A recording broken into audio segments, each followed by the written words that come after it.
Sometimes, the cheapest choice reveals the most expensive truth.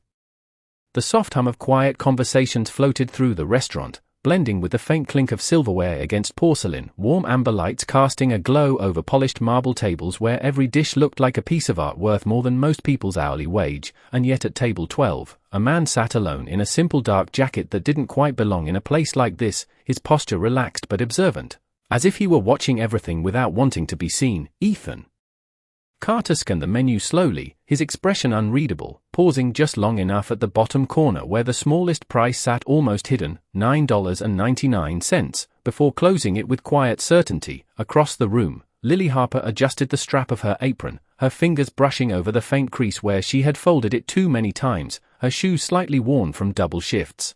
Her mind racing through numbers that didn't add up, rent due in 3 days, tips not enough, and a manager who had already warned her twice this week about not pushing higher-priced items. She took a breath, forcing a smile as she approached table 12, her voice steady even if her thoughts weren't. "Hi, welcome in, can I get you started with something?" Ethan looked up, meeting her eyes for just a second longer than most customers did, not scanning her, not judging, just noticing. "Yeah," he said calmly, tapping the corner of the menu, "I'll take the house special, the cheapest one you've got." There was a slight pause, not awkward, but noticeable. Lily blinked once, her trained instinct telling her to redirect, to suggest the steak, the wine pairing, anything that would raise the bill, but something in his tone, or maybe in the way he didn't seem embarrassed saying it, made her stop. "Of course," she replied gently, scribbling it down without hesitation. "It's actually really good," she added, almost like a quiet reassurance, before stepping away. Behind the counter, her manager leaned in, voice low but sharp. "Table 12, you're not seriously letting that go, are you?" "Upsell him," Lily nodded automatically, but her eyes drifted back to Ethan, who now sat quietly, hands folded, completely unaware, or pretending to be, that he had just become a problem to solve. Minutes later, as Lily returned with a glass of water, a loud laugh broke through the room. A sharply dressed man at a nearby table leaned over, his voice just loud enough to carry. "You came to a place like this to order the cheapest thing? That's bold." A few heads turned, subtle, but enough, the kind of attention that makes someone shrink if they let it. Ethan didn't react immediately, just lifted his glass, taking a slow sip, as if the comment hadn't landed, but Lily felt it, the shift in the air, the quiet judgment that lingered. She set the water down a little more firmly than usual, her voice calm but steady. "Everyone orders what they want here," she said, not looking at the other man, only at Ethan, "and that's perfectly fine." The room seemed to exhale, tension dissolving just enough. Ethan glanced up at her again, something unreadable flickering in his eyes, not surprise, not exactly gratitude, but something closer to recognition, as if in that single moment, something small but important had just been proven, and Lily, unaware of the test she had just passed, simply offered a small, reassuring smile, the kind that didn't try to impress, didn't try to sell, just quietly said, "You're okay here, even if the rest of the world doesn't think so." The plate arrived quietly, almost unnoticed, a simple arrangement that looked out of place among towering steaks and carefully plated seafood, the kind of dish most people would skip without a second thought. Yet when Lily set it down, she did not rush, she did not drop it like it was insignificant. She placed it carefully, aligning it with the edge of the table as if it mattered just as much as anything else in the room. "Here you go," she said softly. "It is simple, but it is one of my favorites." Ethan glanced down at the plate, then back at her, studying not the food, but the way she presented it. There was no trace of judgment, no forced enthusiasm, just quiet honesty, the kind that did not ask for anything in return. "Thank you," he replied, his voice low, almost thoughtful. As she stepped away, the conversation around him resumed, but something had shifted, subtle but undeniable, like the room had revealed a layer most people never noticed. From across the floor, the manager watched, arms crossed, irritation clear in his expression. He motioned Lily over the second she passed by, his voice tight, controlled. "What are you doing,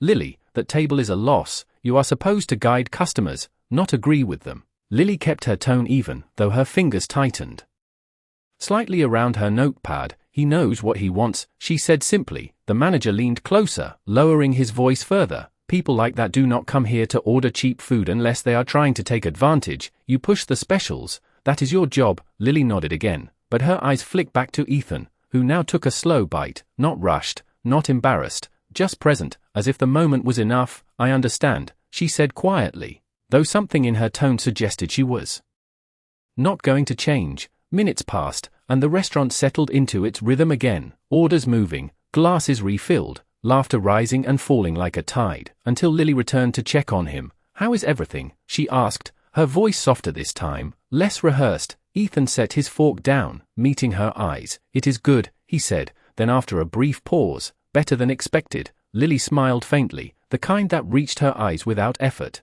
"Sometimes simple things surprise you," she replied, before glancing at the table beside him, where the earlier man still sat, now whispering something to his companion with a smirk. She ignored it, turning her attention back. "Can I get you anything else?" Ethan hesitated for a fraction of a second, then shook his head. "No, this is enough." The words lingered longer than they should have, carrying more weight than a simple answer, as Lily nodded and stepped away again, her mind briefly drifting, not to tips or totals, but to something quieter, something she had learned the hard way, that dignity was not something you priced, it was something you chose to give, and sometimes the smallest choices revealed the most about a person. At the counter, she picked up a pen and glanced at the receipt printer as it spat out his check, $9.99. She stared at the number for a second, then without thinking, wrote a small note at the bottom in neat handwriting, not for attention, not for praise, just because it felt right, folding it once before placing it on the tray. Across the room, Ethan watched her for just a moment longer than necessary, his gaze thoughtful, as if every small detail was being stored, measured, understood, not as a customer, but as someone quietly observing a truth most people overlooked. And for the first time that evening, he leaned back in his chair, a faint, almost imperceptible smile touching his lips, as if the test had only just begun. The receipt rested on the edge of the table, the faint curl of the paper catching the warm light as Ethan reached for it, his fingers brushing over the total before pausing at the small handwritten note Lily had added, the ink still slightly fresh, simple words, neat and unassuming. "You deserve a good meal, no matter what you order." He read it once, then again, slower this time, as if weighing not the words themselves but the intention behind them. Across the room Lily moved between tables, her steps quick but steady, unaware that something as small as a sentence had just shifted the balance of the night. Ethan placed the receipt down carefully, pulling out his wallet with deliberate calm, opening it just enough to reveal what most people never saw, then closing it again just as quickly, his expression unchanged. He slipped a modest amount of cash onto the tray, not excessive, not attention-seeking, just enough, before standing, the chair barely making a sound against the polished floor. As he walked toward the exit, Lily noticed him from the corner of her eye and instinctively moved closer. "Have a good night," she said, her voice warm but simple, not expecting anything in return. Ethan stopped for a brief second, turning slightly toward her. "You too," he replied, his gaze holding hers just long enough to say something unspoken, something she could not quite place. Then he stepped out into the cool night air, the door closing softly behind him. The city outside was quieter, the distant hum of traffic blending with the faint chill that settled into the streets. Ethan exhaled slowly, his breath visible for a moment before fading,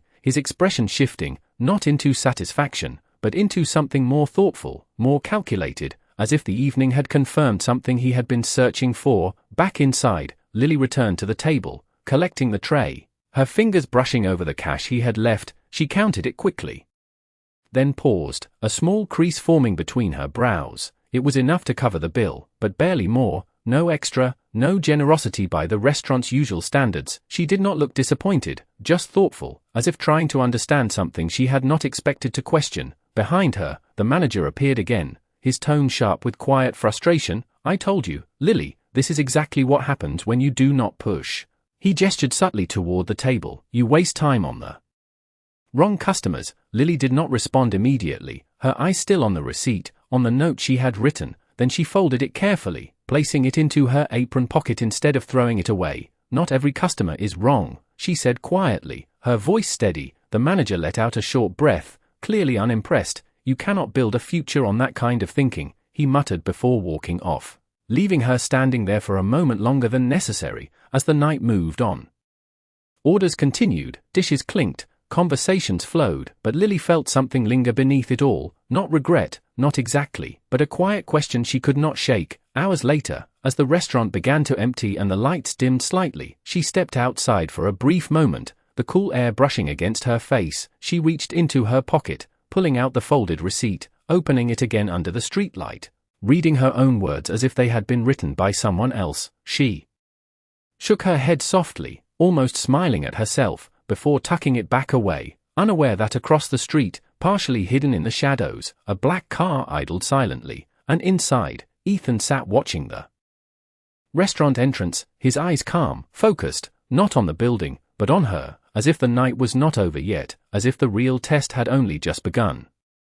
The night stretched on, the restaurant slowly emptying as the last few tables settled their checks, chairs being tucked in one by one, the warm glow of the lights dimming just slightly as closing time approached. Lily moved through the motions almost automatically, wiping down surfaces, stacking menus, her body tired but her mind still lingering somewhere else, on a man who had ordered the cheapest dish without hesitation and left behind something far more complicated than a small bill. Outside, the quiet street reflected faint streaks of yellow from the streetlights, and across from the entrance, the black car remained still, its engine humming low, almost invisible unless someone knew where to look. Ethan sat inside, his gaze steady, watching as the door finally opened and Lily stepped out again, this time with her bag slung over her shoulder, her posture slightly heavier than before, like the weight of the day had finally caught up to her. She paused on the sidewalk, pulling her coat tighter against the cool air, checking her phone briefly before letting out a soft breath, unaware that she was not alone in this quiet moment. After a few seconds, Ethan reached for the door handle, stepping out of the car with the same calm presence he had carried all evening, his footsteps soft against the pavement as he approached,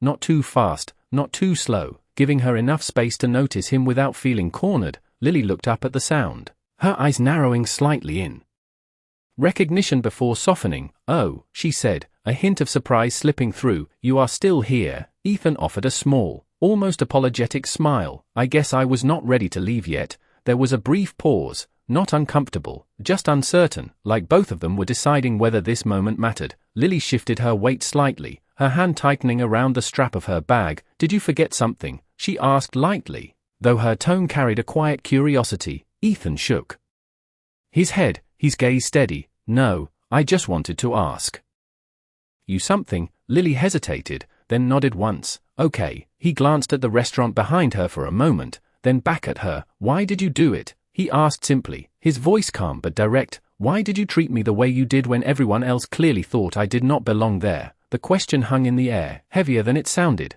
Lily blinked, caught off guard for a second, then looked down briefly, as if searching for the right words, before meeting his eyes again. "Because I know what that feels like," she said quietly, her voice honest, not defensive. "Walking into a place and feeling like you have to prove you deserve to be there." She gave a small shrug, almost dismissing it. "And I do not think anyone should have to do that just to eat dinner." Ethan listened without interrupting, his expression unreadable but intent, as if every word mattered more than it should. "Even if they only order the cheapest thing?" he asked, a faint hint of curiosity threading through his tone. Lily let out a soft breath, a small smile tugging at the corner of her lips. "Especially then," she replied, her eyes steady, "because that might be all they can afford, or all they are willing to spend, and that does not make them less." The silence that followed was different this time, not uncertain, but grounded, as if something had just settled between them, something real. Ethan nodded slowly, almost to himself, before speaking again.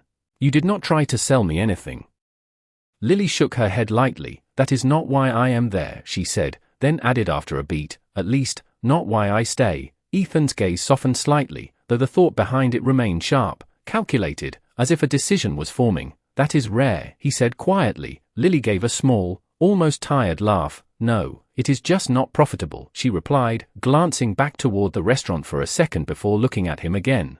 "I should probably get going." Ethan nodded, stepping back just enough to give her space. "Of course," he said, but as she turned to leave, he spoke again, his voice low but certain. "What is your name?" Lily paused, glancing over her shoulder. "Lily," she said, then, after a moment, "Lily Harper." Ethan repeated it once under his breath, as if committing it to memory. "Good night, Lily," he said, and this time, when she walked away, he did not stop her, he simply watched, his expression shifting into something quieter, something resolved, as if the answer he had been looking for all night had finally been given, and now, everything else was about to change. The next morning arrived quieter than expected, the city still waking up as pale sunlight filtered through the tall windows of the restaurant. casting long, soft shadows across empty tables that would soon be filled again. Lily stood behind the counter tying her apron, her fingers moving on habit while her thoughts lingered on the night before. On a question that had felt too intentional to be casual and a man who did not quite fit into any category she understood. She shook her head lightly as if to clear it, focusing instead on the list taped near the register, today's goals, today's expectations, the same numbers that never seemed to match what reality allowed. The door opened with a quiet chime and the manager stepped in, already checking his watch, his tone brisk as always. "We have a corporate visit today," he announced without looking up. "Potential buyers, big group, so I need everything perfect." Lily nodded along with the others, though something in her chest tightened slightly at the word buyers. The idea of change always came with uncertainty, especially when you were already barely holding on. "They will be here around noon," he continued, "and I do not want any mistakes, no exceptions." The morning rush built gradually, customers filtering in, orders stacking, the rhythm returning like it always did, fast, demanding, leaving little room for distraction. Yet every so often Lily found her mind drifting back, replaying a simple question in a quiet voice: "Why did you do it?" She had answered honestly, maybe too honestly, and now she could not shake the feeling that it had meant more than it should have. By late morning the restaurant was nearly full, the air filled with conversation and movement, when the door opened again, but this time everything shifted just slightly, not because of the sound, but because of the presence that followed. A group stepped inside, sharply dressed, composed, the kind of people who did not need to ask for attention because they carried it with them. Lily barely noticed at first, focused on balancing two plates as she moved past the entrance, until a familiar voice, calm and unmistakable, reached her ears. "Good morning." Her steps slowed, just for a fraction of a second, before she turned, and there he was, standing at the center of the group, but not the same as last night. The simple jacket replaced with a tailored suit that fit perfectly, his posture straighter, his presence sharper, no longer blending in, but commanding the room without effort. Ethan Carter, though she did not know the name yet, was no longer hiding. The manager moved quickly, his entire demeanor shifting into something almost eager. "Welcome, we are honored to have you," he said, extending his hand.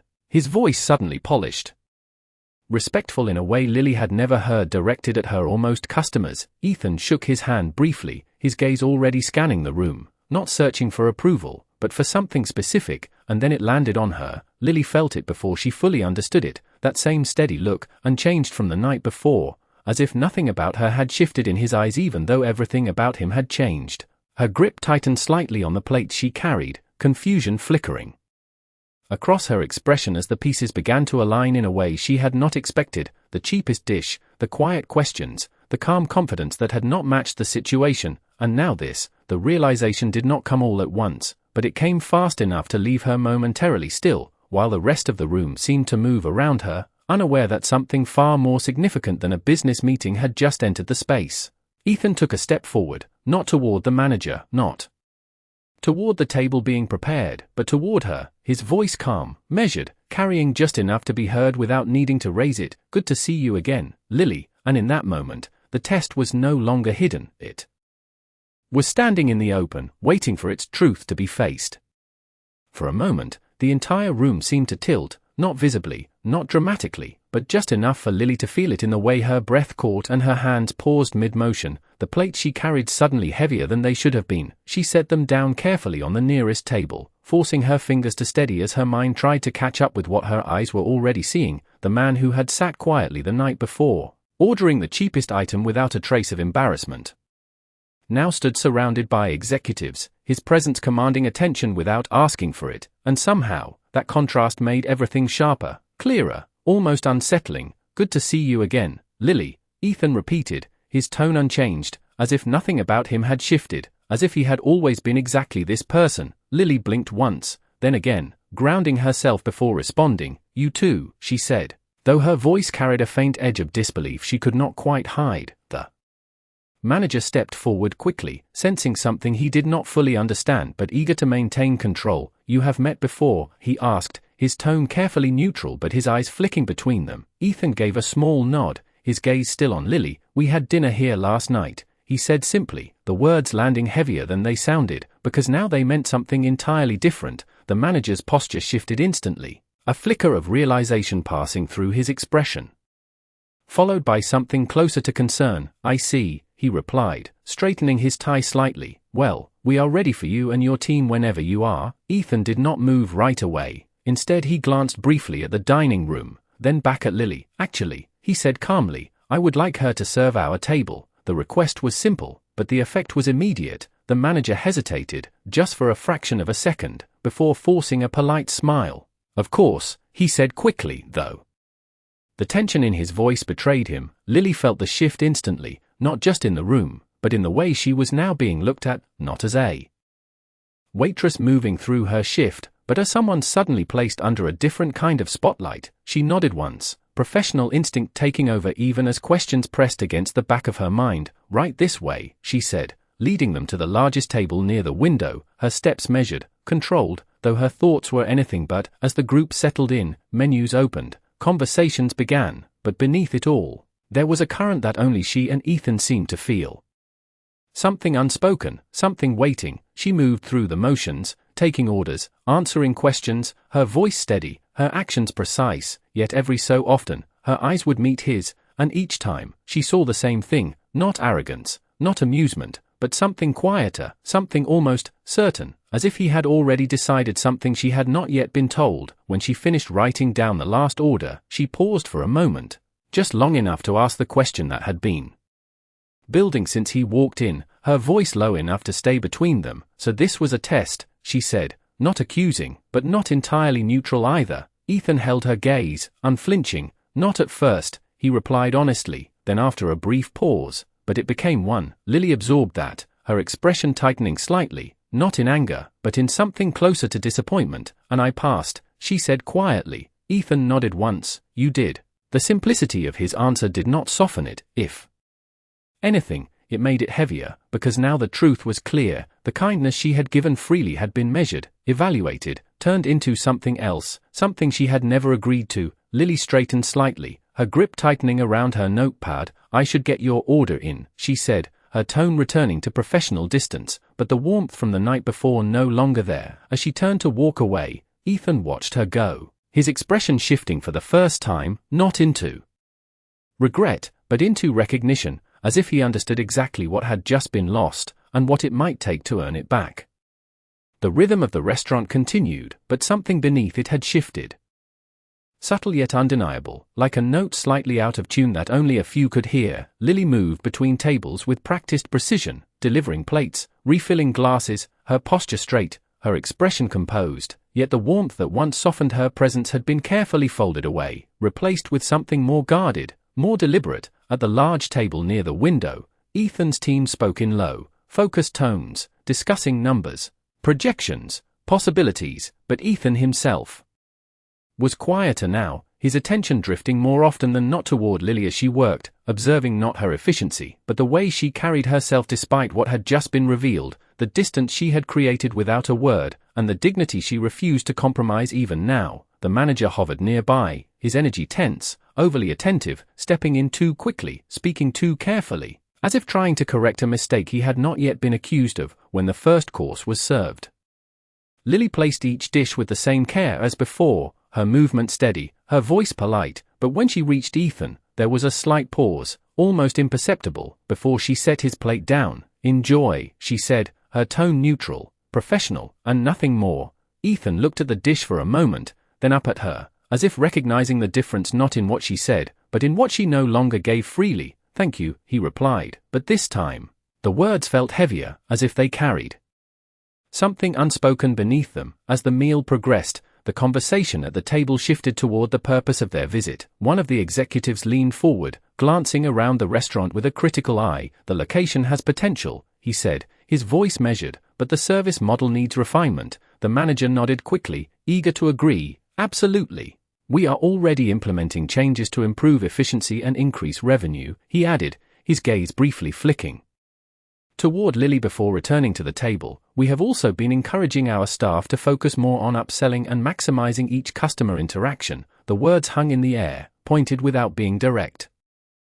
And for a brief moment, Lily felt every eye shift toward her, not openly, but enough to feel the weight of it. She did not react, did not defend herself, she simply continued her work, placing a glass of water down with steady hands, as if the conversation did not concern her at all. Ethan leaned back slightly in his chair, his expression unreadable. But there was a quiet tension in the way his fingers tapped once against the table before stilling, maximizing interaction. He repeated slowly, his tone calm but carrying a subtle edge, "Does that include deciding who is worth serving with respect and who is not?" The question landed softly, but its impact was immediate. The manager froze for just a second before forcing a quick smile. "Of course not. We treat all customers with respect," he replied, though the confidence in his voice wavered. Ethan held his gaze for a moment longer, then glanced toward Lily, who stood just a few feet away.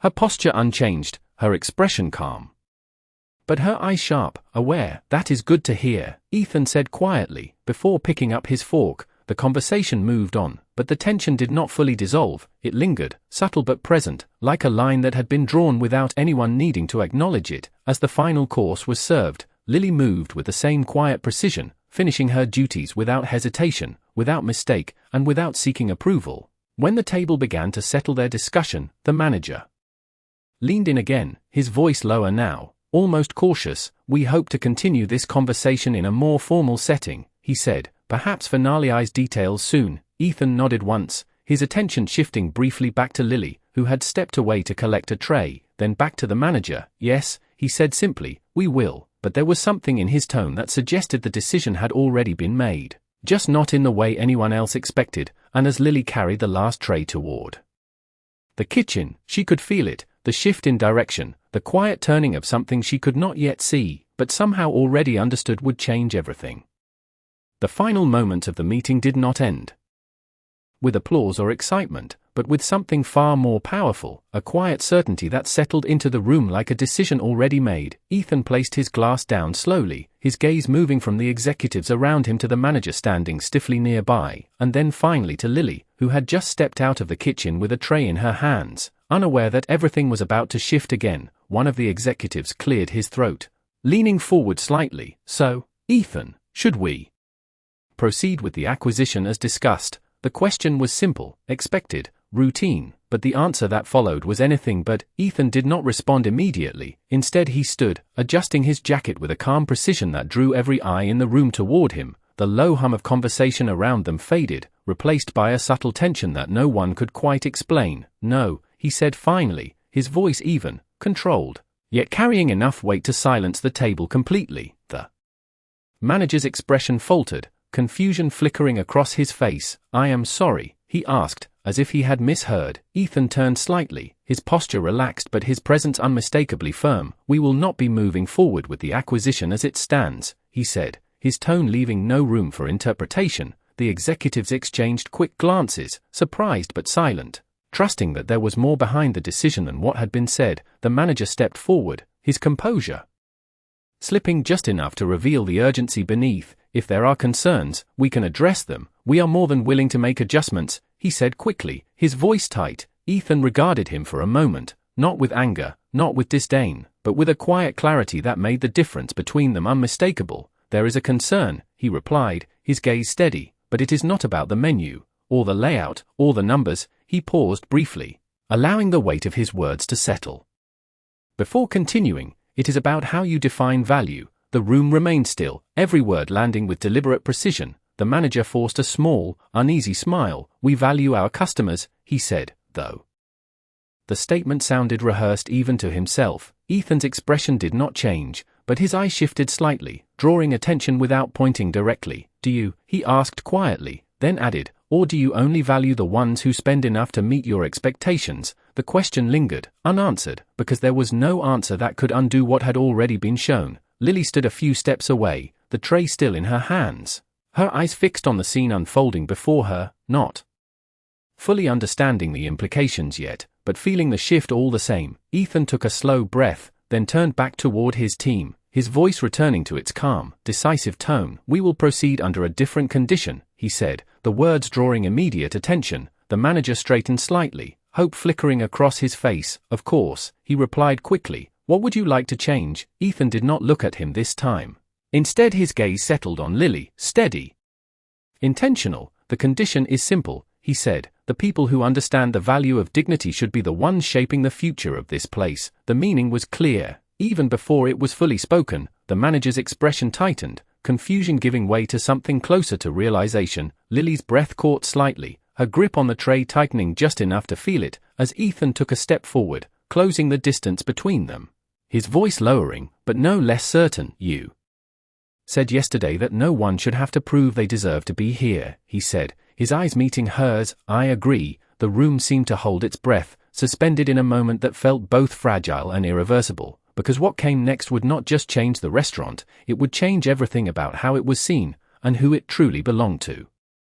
The silence that followed did not break immediately. It stretched, deep and heavy, as if every person in the room understood that something irreversible had just been set into motion. Lily stood frozen for a brief second, her mind trying to process words that did not belong in her world, shaping the future, dignity, condition. They felt too large, too distant from the reality she had known just hours ago. "I do not understand," she said finally, her voice steady but quiet, not out of fear but out of honesty. Ethan did not rush to answer. He held her gaze, allowing the moment to settle, as if this was not something to be explained quickly, but something to be understood fully. "Last night," he said, his tone calm, measured, "you treated someone with respect when there was no benefit to you, no reward, no reason other than that you believed it was the right thing to do." Lily's fingers tightened slightly around the edge of the tray, the memory still clear, still simple in her mind. "That is not something I see often," he continued, his voice lowering just enough to feel personal, "even in a room full of people. And it is not something you can train or force into a system. It either exists or it does not." The manager shifted uncomfortably beside them, sensing where this was going. But unable to interrupt, Ethan took a small step closer, not imposing, but present. "So here is what I am offering," he said, and now the weight of the moment became undeniable. "We move forward with the acquisition, but under new leadership that understands what this place should stand for." Lily shook her head slightly, the words almost too surreal to accept. "You mean me?" she said, not as a question, but as a realization she was still trying to reject. Ethan nodded once. Simply, yes. The room reacted quietly, a shift in posture, a glance exchanged, but no one spoke, because the certainty in his voice left no space for debate. Lily let out a slow breath, her eyes dropping for just a second before lifting again, stronger this time, clearer. "I am just a waitress," she said, the words not self-pitying, just factual, grounded in everything she had known. Ethan's expression softened slightly, not in disagreement, but in understanding. "No," he replied. "You are someone who knows how people should be treated, and that matters more than anything else in this room." The simplicity of it made it harder to dismiss, not easier. Lily looked around briefly, at the tables, the space she had walked through every day, the place that had never belonged to her in any real way, and yet now, somehow, it was being placed in her hands. She swallowed quietly, her voice steady when she spoke again. "And what if I say no?" The question was real, not defiant, just honest. Ethan did not hesitate. "Then nothing changes," he said, "and that would be the real loss." The words lingered, not as pressure, but as truth. Lily stood there for a moment longer, the weight of the decision pressing in. But beneath it, something else began to rise, something she had carried quietly for years, the belief that things could be better, that people deserved better, that dignity should not be something earned, but something given. She looked back at him, her expression no longer uncertain, but resolved. "Then it does not stay the same," she said softly, setting the tray down beside her, her hands finally free, not just of the weight she carried, but of the limitation she had accepted. Ethan gave a small nod, not of approval, but of recognition, as if this had never been about giving her something, but about revealing what had already been there. The manager stepped back, silent now, the outcome no longer his to influence, and as the room slowly exhaled, the future of the restaurant shifted in a way no one had expected, not defined by numbers or margins, but by something far more powerful. And as Lily stood there, no longer just part of the background, but at the center of something new, Ethan allowed himself a faint, genuine smile, because the test had never been about finding someone perfect, it had been about finding someone real, and in the simplest moment, over the cheapest dish, he had found exactly that.